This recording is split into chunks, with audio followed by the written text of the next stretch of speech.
pessoal! Estamos de volta, Plantão Enem 2012. Todo sábado às 10 da manhã, eu e o Rafa estamos aqui ao vivo na companhia de 3 professores, falando dos temas mais importantes para o exame. É isso aí, gente. Participe e tire suas dúvidas ligando ou passando um e-mail pra gente.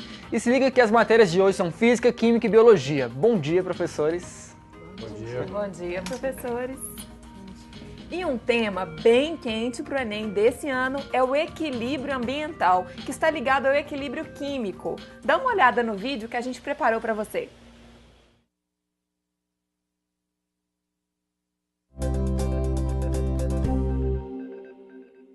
Equilíbrio ambiental tem sido um dos principais focos da atenção mundial, mesmo que as nações ainda não tenham conseguido conciliar interesses econômicos com ações para a preservação desse equilíbrio.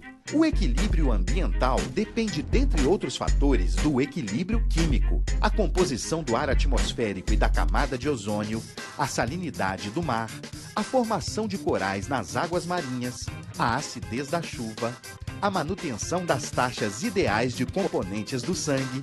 Tudo isso é explicado pelo equilíbrio químico. A água tem um importante papel no equilíbrio ambiental e no equilíbrio químico por sua capacidade de dissolver um grande número de substâncias. É por isso que a água não é encontrada pura no ambiente, pois nela há sempre sais e gases dissolvidos. Um dos gases que se dissolve na água é o dióxido de carbono, CO2, que ao se misturar com a água da chuva, a torna ácida. A acidez da chuva interfere, por sua vez, no equilíbrio do solo. As rochas calcárias contêm carbonato de cálcio, que dissolve-se facilmente em soluções ácidas. Se o subsolo for rico desse mineral, o carbonato de cálcio, quando a água da chuva penetra o solo, pode ocorrer um processo químico responsável pela formação e preservação de cavernas ou grutas com suas estalactites e estalagmites.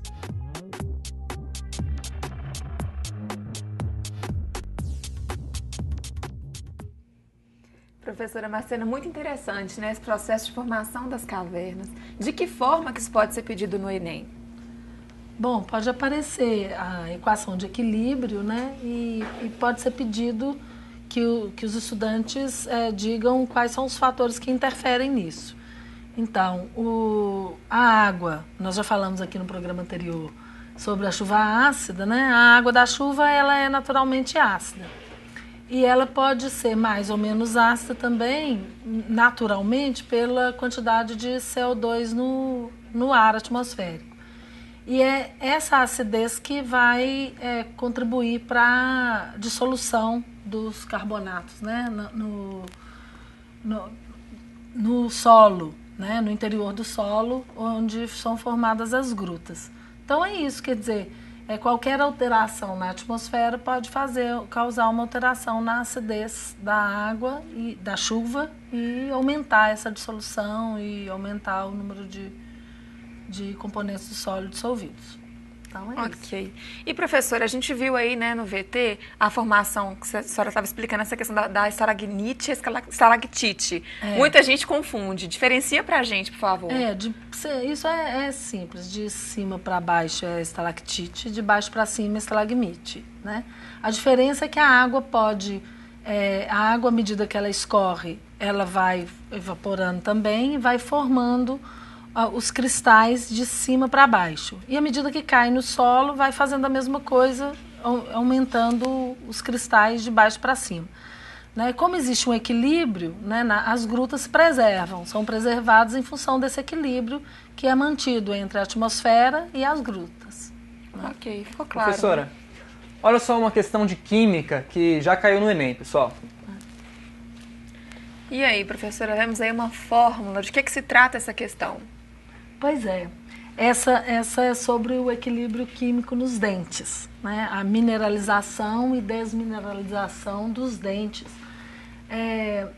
Esse equilíbrio acontece naturalmente pela acidez da saliva. Então, a saliva, ela tem, né, ela tem essa possibilidade, ela faz isso o tempo todo. Então, os dentes, eles são...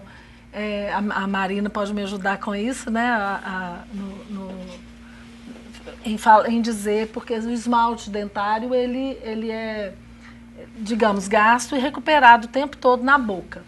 E o aumento da acidez provocado por fermentação, né, que tem as cáries dentárias, é que fazem aumentar a desmineralização, porque faz o pH ficar mais ácido, o pH ficar menor, então aumenta a desmineralização. Essa questão pede justamente isso, né? Ela vai pedir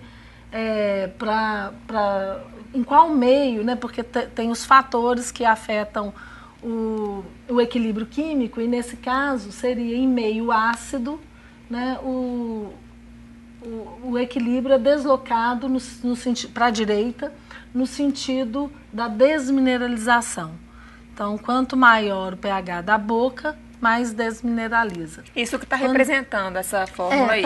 Está representando os dois, está representando o equilíbrio. A mineralização, que é o sentido da formação da hidroxipatita, é isso? Isso. Hidroxipatita, e a desmineralização é a decomposição dela. Então, o que vai acontecer é que o que está sendo perguntado na questão é justamente sobre o aumento da acidez. O aumento da acidez provoca a desmineralização. Não tem as alternativas temos aí, professora. Então, aí, ó, o H+, que reage com as hidroxilas, o H- deslocando o equilíbrio para a direita, porque o aumento da acidez da boca reage, né, com o componente básico e faz com que ocorra a desmineralização. Então, os dentes são desgastados. Mas como que o aluno pode fazer para resolver essa questão, professora? Olhando ali a fórmula? Olhando o equilíbrio, volta na equação. Olhando a equação, tem que voltar na equação lá para a gente ver. Na equação, nós vamos ter uma setinha nos dois sentidos. Sim. Né? Então, lá, professora. Olha lá, quando aumenta a acidez bucal, né, da saliva, em função aí está falando da ingestão de refrigerantes. Sim. Né? Então, os refrigerantes, no caso, né, está especificando o refrigerante de cola que tem ácido fosfórico. Então, o componente ácido que reage, na verdade, é o H+ de qualquer ácido. Pode acontecer tanto pela fermentação de qualquer alimento que tenha açúcar, né, na boca, ou por ingestão do açúcar direto, no caso dos refrigerantes. Mas aí já tem o ácido mesmo, está falando do ácido fosfórico. Aí o H+ vai reagir com H-, o H+ liberado pelo ácido, reage com H-. Toda vez que você tem dois lados do equilíbrio. Então você tem um componente de um lado que vai reagir com H+. O equilíbrio é deslocado no sentido de recuperar o que foi perdido na reação. Então, vai deslocar no mesmo sentido, ou seja, para a direita. E a direita ali está mostrando a desmineralização, que é o dente vai ser corroído, digamos assim, né? Ele vai ser... E isso é o que acontece na boca. Comentando essas outras questões, professora, tem como o aluno ir por... qual que não seria? Tem como ele ir por exclusão aí? Como é que é isso? Essa eu considero, inclusive, que não é uma questão boa, bem feita, né? Porque primeiro que está falando direita e esquerda. Eu gosto mais quando fala no sentido da mineralização, no sentido da desmineralização, para ficar bem conceituado. E além disso, tem as duas questões, a B e a D, né, que são excludentes, né? Então, uma exclui a outra. O menino tinha que saber mesmo só o fato de ter as excludentes já é um indicativo da questão, né? Quer dizer, é uma questão que dá uma dica, né? Quer dizer, não pode ser, poderia, no caso, não ser nenhuma delas, mas se fosse, né, é mais provável que fosse uma delas em função da questão do ácido base. Está aparecendo lá explicitamente o OH. A A e a C também são excludentes. Sim, mas é a questão... se ele soubesse, né, ele tinha que saber de qualquer jeito que tem da questão do pH, né, que o equilíbrio químico da boca é mantido pela manutenção do pH. Então, ele sabendo disso, ele elimina as outras alternativas e fica, então, com as duas alternativas excludentes. E aí, é para a direita. Quer dizer, ele poderia se confundir em termos do que é a direita na prova, né? Não é uma boa questão essa. Mas né? a resposta seria a a letra letra B, considerando a direita dele. Né? Então, quando a gente pergunta direita ou esquerda, tem que considerar a direita dele. Né? Então, seria a letra B. Professora, você falou aí da questão da base, do ácido. Alguma dica em torno disso, de ácido e base, para o nosso aluno? O ácido base é sempre equilíbrio, porque o ácido sempre é ácido em relação a outra espécie química. Né? Então, ele tem que saber as teorias de ácido base, que são pedidas mesmo, já estão lá no conteúdo do Enem, e saber que, principalmente, que o ácido é uma substância, é uma das teorias que libera H+ em solução aquosa, né, formando o íon H3 ou mais. Isso é base, quer dizer, ele tem que saber isso, é fundamental que ele saiba isso. Né? Então, o conceito de ácido, ele tem que saber. E de base, que é o H-, né? E que ácidos e bases reagem e a reação é por reação de neutralização. Isso também é importante, ele tem que saber. Ok. E aí, Rafa, tem perguntas chegando pra gente? Tem sim, o Fábio lá de Lagoa Santa. Ele está perguntando o seguinte: ouvimos sempre falar da destruição da camada de ozônio. Aí o vídeo citou a composição da camada de ozônio como um equilíbrio químico. Como é esse equilíbrio? É a pergunta do Fábio.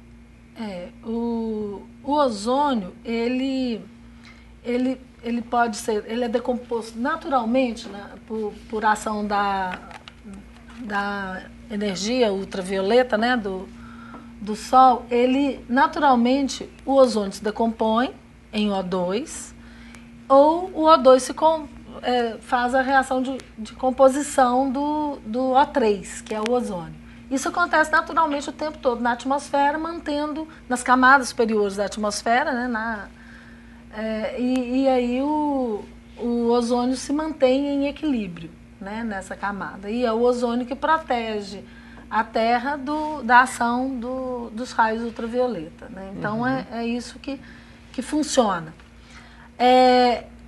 Acontece que a gente tem, né, esses tratados internacionais em termos da diminuição do CFC, né, que atacam a camada de ozônio, porque o ozônio ele pode reagir com esses gases e aí sim ser decomposto em maior quantidade do que seria no equilíbrio na atmosfera equilibrada. Né? Então é isso. Mas o que pode ser cobrado duas coisas. Uma é sobre esse problema, né, na troposfera, que é o problema da redução da camada de ozônio em função das reações com esses poluentes, mas também pode ser cobrada a questão da recomposição da camada de ozônio. Ela está se recompondo, e ela se recompõe porque essas reações elas são reações que acontecem naturalmente. Né? Então é sempre equilíbrio químico, tem uma setinha, então O2 se transforma em O3 e O3 se transforma em O2. Ok, respondido. E olha, é hora do intervalo, mas antes a professora Marciana vai dar uma dica de química para ajudar o aluno a estudar. E aí, professora? Bom, dica de química, equilíbrio químico está entre os conteúdos do Enem e pode cair, né, na prova. Equilíbrio químico do sangue, que é uma coisa que é uma dos principais, né, fatores que a gente estuda, assim, o equilíbrio químico, que tem nos livros didáticos e tal. Então, isso pode cair. Tem caído questões sobre a questão do equilíbrio químico da atmosfera, que tem a ver com a formação da chuva ácida, tem a ver com o aumento do CO2 na atmosfera, né? Tem a ver que faz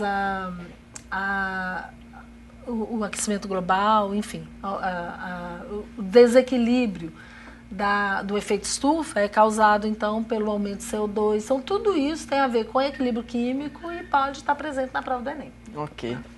E você que está estudando no feriadão, aproveite o intervalo, liga pra gente, passe o e-mail, não fique com dúvidas para a hora da prova, tá? A gente já volta.